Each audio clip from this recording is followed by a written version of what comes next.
Hey, welcome back to the VET S.O.S podcast brought to you by the Network. VET S.O.S is a proud member and glad to be a part of the parade deck community. Remember, don't drown the sea in transition. Grab the VET S.O.S lifeline. Eric, today is a special episode, brother. We got John Green here with us talking about Operation Barnabas. This is an organization here locally in Jacksonville that I'm participating in. Love the organization. Can't wait to get into this with John and see where it goes. As always, I'm here with my co-host, Eric. Eric, how are you doing today? Brother, I am well. It is a dreary Saturday here, but I'm doing well, man. I've got a cup of coffee.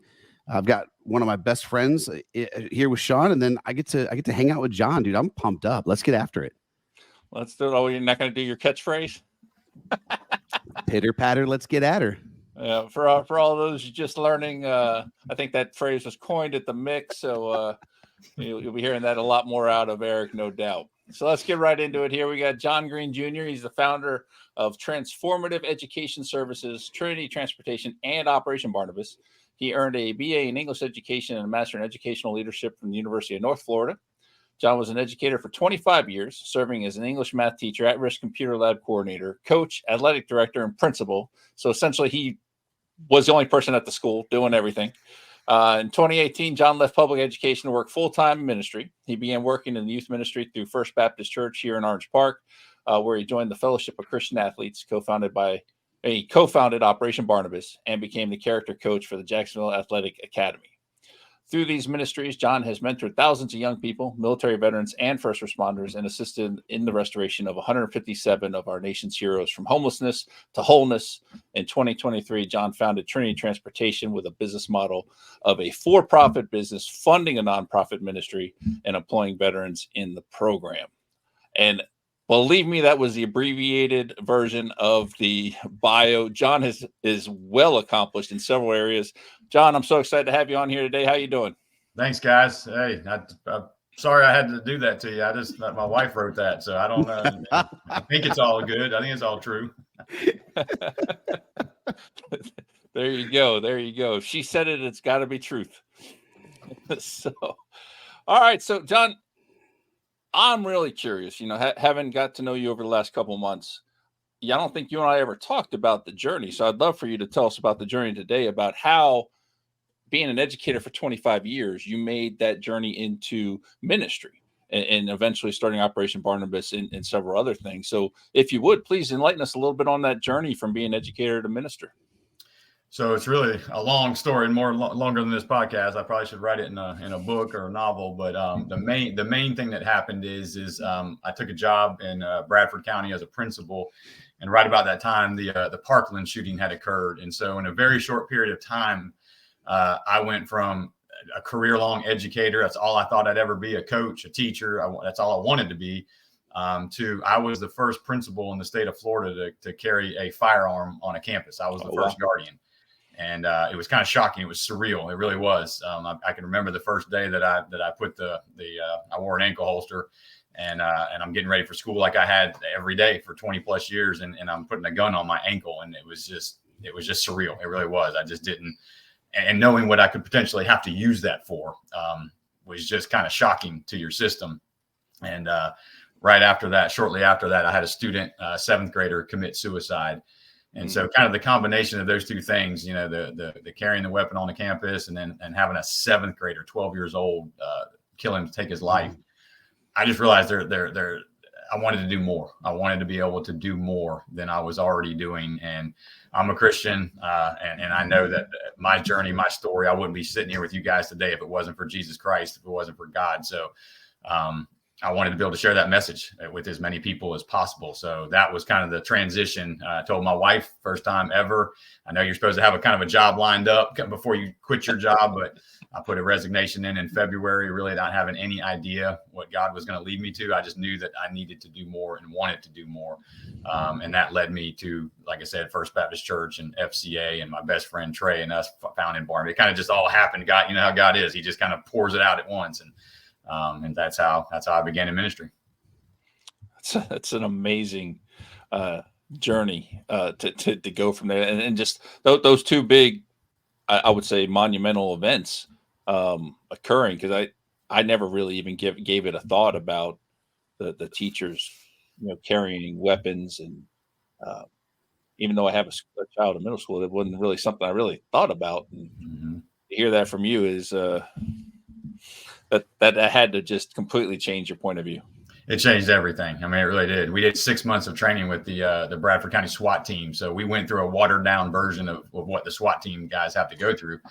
And, we were training for that whole period, that time. And it just, like I said, it kind of hits you that first day, though, when you went to school. It's one thing to be doing it on the range or, in a simulation kind of situation like they took us through. But then when you put the actual, weapon on and then went to school that day and you're walking around with it on your ankle, it changed everything. It changed my whole view.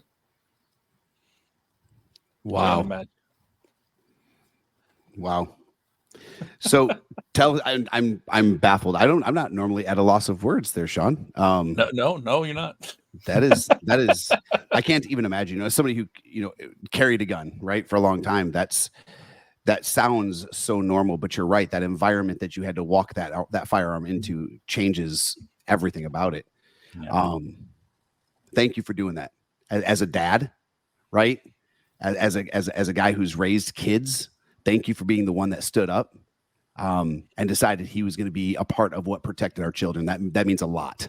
And I hope if no one else has thanked you, I'm going to thank you. All right, tell us about Operation Barnabas. I want to hear more about this. I know Shawn's talked to me a little bit. We've got to talk offline a little bit, and I've gotten some tidbits, but I want to know more. So the same time when I was at Bradford Middle School, my wife and I had made a commitment. We were attending First Baptist Church Orange Park, and we had kind of made it a commitment to ourselves that we had seen in my journey and other people's journeys. And this is not a knock on churches. It's just reality. Like, we had seen so many times where people would come, turn their life around, turn their life over to Christ. They're leaving, this past that was full of sin and garbage. And then, man, they turn their life this other direction, and we baptize them, we dunk them in the water. And then it's like, good luck, have fun out there. And for me, when I made that transition, that was the two toughest years of my life. It really was. I was 28 years old. And I got saved. Christ saved me, but I'm still running with the same cats. I'm still running with the same knuckleheads, man. And I'm still in that world, and I don't know how to get out of it. And there really wasn't anybody to disciple me at the time. And so I just, like I said, made a commitment, my wife and I, that, hey, we're going to start discipling people. We're going to start, mentoring people. And I was in a gymnasium at our church, and I saw this guy getting baptized on a horse trough in our gymnasium. It was dark. I couldn't quite see who it was. And then his wife got in, and she got baptized. And I looked at my wife and I said, that's them. And I had no idea that our daughters had already met up in Sunday school. And that afternoon, my daughter asked if she could go hang out with this young lady. That she was only 10 years old at the time. So of course I'm like, well, I got to meet the parents, And so she's like, well, great. They're coming. They're on their way here. So I literally opened the door when they showed up. And when I tell the story with Trey, I'll tell it tonight. Like, when I opened the door, I looked at Trey, I was like, I wouldn't let my dog go with this guy, man. This guy looks dangerous. This guy looks crazy. He's all tatted up, hat on backwards, and he's all jeans all ripped. And I'm like, man. And it was just so funny, because 2 hours later, that's what brought us here today, man. God just put our hearts together. He opened up to me. I opened up to him, and just we began a mentorship relationship that became a friendship. That then now I consider him a blood brother. I mean, there's just people say, who's Trey? He's my brother. That's what I tell people. And it was all because of that time that we spent one-to-one and our families doing life together. And that's what inspired him and gave him the vision to say, listen, what you did for me, John, what your family did, I want that for every veteran that we can. It's not going to be 10,000, 100,000, but if we can do it one at a time, let's do it. And so that's how Barnabas started. I love it. I love it. And we all know, John, that the word says, right, when one is saved, all of heaven rejoices, right? So it doesn't have to be 10,000, right? We just got to reach one at a time. Yes, sir.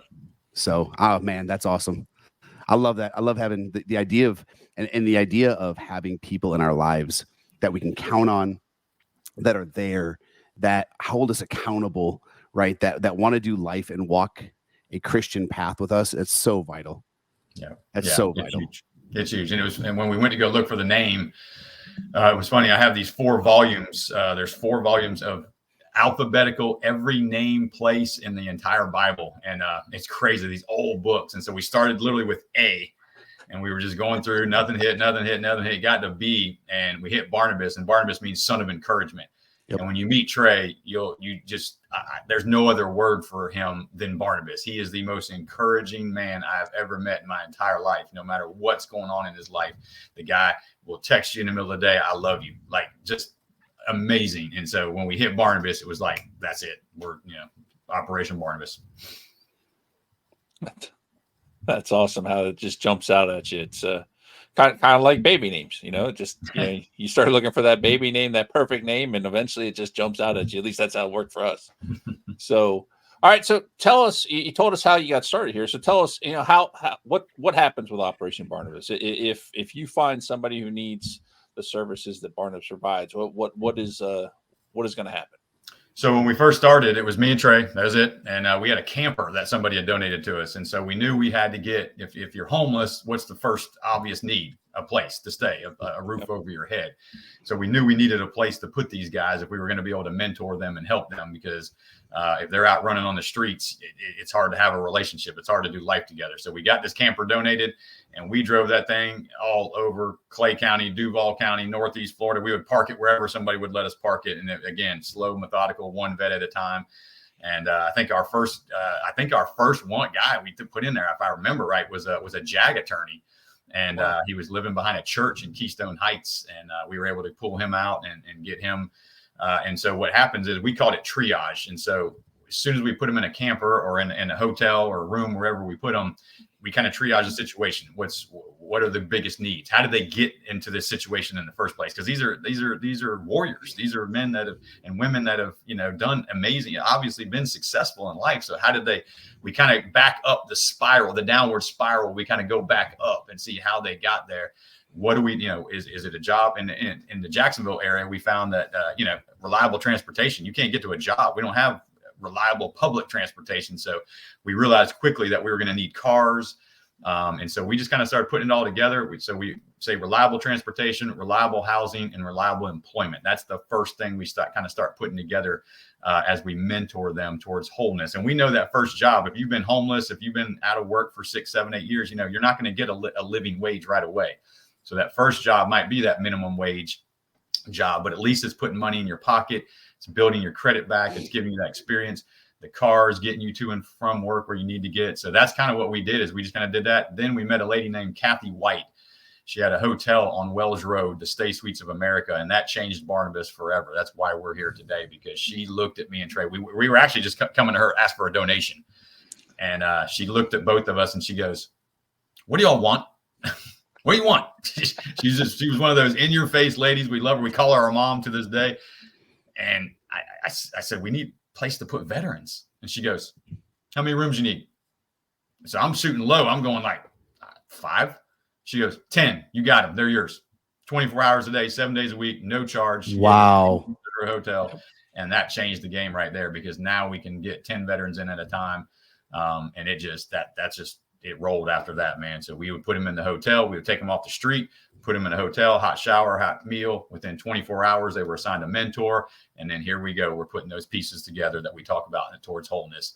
And sometimes in under 90 days, we could take them from under a bridge to in an apartment with a car, working a job. I mean, that quickly. It was that quickly. The economy changed, made it much more challenging. That same $800 apartment, 1 bedroom, is now $1,500 a month. A minimum wage is not going to meet that gap. So it really made a challenge. So that started kind of turning Barnabas in another direction. And then what happened next is Miss Kathy, health reasons, had to step down. The hotel was sold, and the new partnership, big corporation out of Las Vegas, was not interested in that 10-room deal. So that kind of changed that. And that is why we are today building Fort Barnabas, because we want to be able to control the environment. The hotel was a blessing, but there was also a lot of things going on there that just the world we live in today, the drugs, the prostitution, things that were. So even though our vets were getting off the street, they were still in an environment where there were still a lot of temptations. Mm-hmm. So Fort Barnabas, tiny home village we're building in Orange Park area, Clay County area, is going to allow us to control the environment, what comes on and off the property, and really put these vets in a place where it's a place of healing and love, and they can be mentored. Wow. What a process. Man, I love your heart, dude. I love you and Trey are like, you guys got the best heart. I love it. Tell us about Fort Barnabas, right? What's that going to look like? What's it going to entail? What's going to be, how long is this? Are they going to be able to stay forever? Is it short-term housing? Sure. Tell us about it. So the vision is that it's 2 acres. And so on one of the acres, it's going to be a tiny home village, Barnabas bungalows, whatever you want to call them. But small homes, 150, 200 square feet, basically a hotel room on wheels or on in a small, but they're beautiful. We have the first one on site right now. We did a ribbon cutting a couple of weeks ago. These are nice homes. I told my wife, if something happens to her, I said, baby, I'm buying me a piece of property. I'm going to give me a nice little tiny home. That's going to be, that's a way to go right there. Because they're compact, everything's right there, and so that will take the place of the hotel. So we're going to call it basically a 6-month program. So this is where they are coming off the street. They're not paying any rent. They're getting that first job. They're getting that experience. They're getting that car. They're getting the things they need to put back together. At the end of that 6 months, there'll be a transition. So if they feel comfortable, if they may be in a position like our JAG attorney, or we had a nurse in our program at one point in time. Some of these professionals might be able to get back into that work living wage place a little quicker. So at the end of 6 months, we can help them transition into an apartment, maybe buy a home. Just depends. Remember that triage we talked about. Some of them we know are not going to be ready after 6 months. And so on the other side of the property, we're hoping to build about 6 to 7, maybe 8, depending on what we can fit on there, maybe townhomes or stick-built homes. That'll be a 12 to 18-month program. So while they're in that program, they transition to that side. They're paying a prorated rent based on their income, but they're going back to get some type of training so that they can get that living wage. So that maybe they're going to get a CDL license. Maybe they're going back to junior college. Maybe they're getting a trade, going to HVAC or welding. And we're helping them through that process and then matching them up with employers in the area that can help them get to that. And then at the end of that 12 to 18-month program, then that's when they will launch out and, like I said, become a homeowner, get a VA loan, get out on their own and be independent. So what I heard you say there, and that's something you said that really kind of keyed in on for me, especially for us veterans, right? Is that credentialing piece. You may need to go get an HVAC credential. You may need to go get, the cybersecurity, whatever it is, that we're going to move forward with. Are you partnering with any other veteran nonprofits that work specifically in the credentialing world? So like I said, that's where that's the vision down the road. So at this point in time, we don't have an official partner. Over the last 6-7 years, obviously from, everybody from Hope for Veterans and Operation Uniform and all these other guys, we all want to help vets. We want our nation to be strong. We want the warriors that protect our nation to be strong, their families. So we're all in this together. And so, yeah, we would definitely, we're already lining up business partners. Like Essential Electric, he's going to come on board and help us with the electrical on the property, and we want to be able to use him as our electrician. We're looking for a plumbing partner, all those things right now. That's what's happening in this transition phase from the hotel to Fort Barnabas, is we're lining up the partnerships that you're talking about. That's awesome. That's awesome. So listen, if you're listening to this and you know of a great organization that does good work for our veterans, I need you to reach out to John and Trey at Operation Barnabas, and let's figure out how to get these folks transitioned, educated, credentialed, so that they have the best shot at life. Right? Yep. Oh yeah. That's awesome. Absolutely. Yeah, and there's a lot of great organizations that do that, and just the interaction that I've seen in the short time I've been working with Barnabas, just here in the local community, is absolutely phenomenal. I mean, it's such a great veteran community anyway, but then, you throw in organizations like ONU and Wounded Warrior that are based here as well in Jacksonville. It really just, provides that great platform, for us to really make an impact. And it's been a blessing for me so far just to be a part of this and get to know the team. So with your time, when officially did Barnabas start? How many years are we talking for Barnabas? 2017 was our official launch date. When 16 was when we kind of started putting the pieces together, and then 17 we were officially 501c3 and up and running and going. Is there, if you want to talk about it, is there anything that sort of sticks out over those years? Like just an amazing story, turnaround story, or anything like that really jumps out at you that through all of this and what you've seen and what you've done? Absolutely. So our current lead officer, Tyler Summers, he started as a mentor, and so now he's running Barnabas. And so the beautiful part of that story is Not only are we servicing Northeast Florida, but we've taken vets as far away from California. We've taken vets from all over, from other parts of the United States that have actually relocated to come here. That's how much they heard about great things about Barnabas and wanted to be a part of it. So, but one of our great partnerships is with the Hillsborough County Sheriff's Office. They have a vet pod in their jail down there. And they're doing some amazing things. Sheriff Chronister is doing some amazing things. And so one of the veterans that was in that veteran pod, Jordan Brimlow, and he called and wanted to be a part of the program. We vetted him. We brought him up here from Tampa, moved him into the hotel. His family was completely broken apart. His marriage was broken apart. This guy was a warrior. This guy was a hero. And yet because of his downward spiral, he had gotten put on three terrorist watch lists. He was on three. I mean, he had just thrown his life away and was just kind of in that dark place, and called us, went through the triage. Tyler became his mentor. We assigned Tyler as his mentor, and same thing, man. God just knitted their hearts together. They're best friends today. And it's an incredible story. And so Jordan went through the entire program. We got him going. And so he just about a month ago went through the process to get a VA loan, purchased his first home. He and his wife are going through some amazing counseling. They're back together. The kids are there. They're all under one roof. It's just a complete 180. And just to see Tyler and Jordan in that story of just redemption of what God can do in the life of anyone is just incredible. And so that if I had to tell a story of all my story, there's a million of them. I could sit here all day long and tell you just how many great things I've seen God do over the years. But that one, to see these two men do the same thing that Trey and I did, and watch it just happen again and again and again. It's just, you never get tired of it. It never gets old. It's just an incredible story. So we're proud of that. Jordan works for us now. He's on board with Barnabas. And of course, now Tyler's been elevated to our leader. And that's that tells you right there, just the full circle of how God works. Oh yeah. And I'm so glad you told that story, because the first time I met Jordan, I'm like, nah, you guys are just pulling my leg. He's not on any watch list. I mean, he's a chill guy, super nice, welcoming everybody in there. It's just an amazing story. Hey, what's even crazier about that? This was amazing. When we first when he got his life turned around, everything was going around. He still hadn't been sentenced yet. And so just to show you the heart of the man, what God had done, he came to us and he said, there's a really big possibility I'm gonna have to go back to jail. So even though his life was getting put back together, his marriage was back, they were in an apartment that we had helped him get in, a townhome we'd helped him get into. He was going to have to go back to jail. And so what's going to happen to his wife? Well, in the meantime, she got pregnant. And so now here we go. And we're waiting and waiting and waiting. And so he did have to go back to jail. And the amazing part of that story is I think she was due in April or whenever the month was. And we're looking at the dates and we're like, man, is he going to be back in time? Is he going to get out of jail in time? And, a lot of men would have been bitter about that. Like, man, why I got to go back to jail? Why do I go back? And he didn't. He said, if God sends me back to jail, then I'm going back there for a reason, and that's to reach some other men in that jail, to reach them for Christ. And so just to have that attitude, I'm not mad. Even though my wife's pregnant, I want to be here. I'm going to go back and do the Lord's work in the jail where I came out of. And so long story short, he got out right in time to be able to see his child awesome. Born. And that was incredible. So just, that's how God works, man. Yeah, that is awesome. So we're almost down to the end here. Before we get too close to the end, I want to tell us a little bit about Trinity Transportation.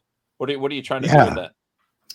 So we I think we've given 26 cars out, and our partner with that was Mercy Auto. Mercy Auto is a for-profit mechanic shop in the Orange Park area, and the for-profit side funded the nonprofit side. That's how they were able to get these cars at auction at good prices, and then be able to donate them to us or give them to us at a really good price. And so we were partnering with Mercy Auto, and I was watching that model, and I was like, that's pretty neat that the for-profit funds the nonprofit. And so we just started, kicking ideas around over the last couple of years. Just, we looked at everything from a landscaping business to maybe HVAC, something in the trade world. And we looked at, startup costs and all the different things and angles and all that. And transportation, with trucking, you really just need a couple trucks that you can lease and rent and some drivers, and you're up and running and you're going. So we launched Trinity Transportation with the idea that down the road, we're only 4 months in. This is a brand new startup company. We don't know if it's ever going to be profitable or not, because there's diesel prices, man. They're no joke.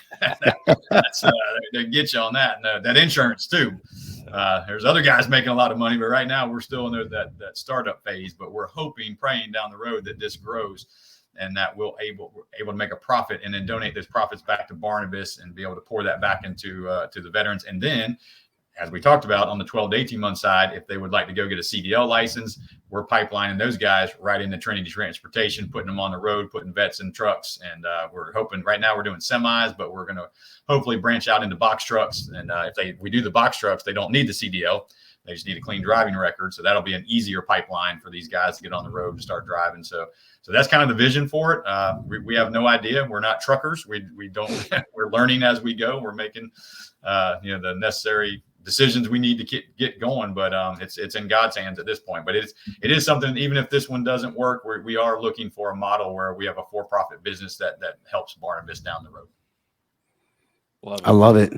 That's such a great model too, because it becomes full circle, right? We've got this thing that provides a service to our community, and then it provides the same service to our vets, and it opens up opportunities for education, for viable employment. And it becomes a self-licking ice cream cone. Yep.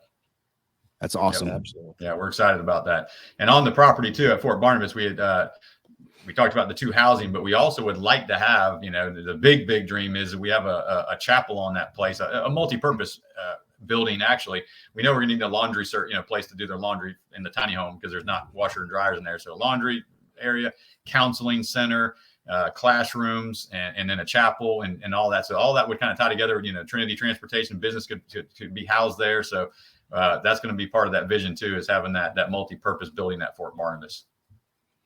I love it. John, let me know how I can be of service. Me as an individual, warrior set free, you let us know how we can be a part of that, and we're all in, dude. Cool. Well, we appreciate it, man. Your prayers are much needed. Like I said, this is a big mountain, but we serve a big God, so we're excited to watch him work. That's right. I always say nobody will ever convince me my God is small. That's right. Yes, sir. So awesome. Okay, so as we are running out of time, John, what I want to do is I just want to make sure that everyone who's listening, who either it has a nonprofit or works for a nonprofit that could maybe help, people who want to donate, people who want to help you financially, because it does take that money to run, right? Anyone who wants to just know more about Operation Barnabas, how do they reach you? What's the best way for them to get a hold of you? Cool. Easiest way, operationbarnabas.com. That's the website. We just launched a brand new website. It's our first, we call it our first varsity website. We went from the mom pop operate, to now we got a real website. So go to our real website, operationbarnabas.com. We have a dedicated Barnabas line, 904-788-5926. You can text that number. You can email us at communications@Operation Barnabas. That goes to Jackson, our communications officer, and he can disperse that out to the proper people. And so we would just love to talk to you and really just get more. This started as grassroots, and it's still grassroots, and it always probably will be grassroots. We know the grants and the things that are out there, we'll search those out too. But at the end of the day, Barnabas will always be about the people and about the people. And cool thing is I'm a civilian. So how did I get involved with Barnabas? Why am I involved with Barnabas? Because at the end of the day, my grandfather told me a story of he fought in World War II, flew B-17 bombers. And he told me a story that they were playing a women's basketball game up somewhere in the Midwest. And I guess in the middle of the game, one of the girls' bobby pins fell out of her head onto the court.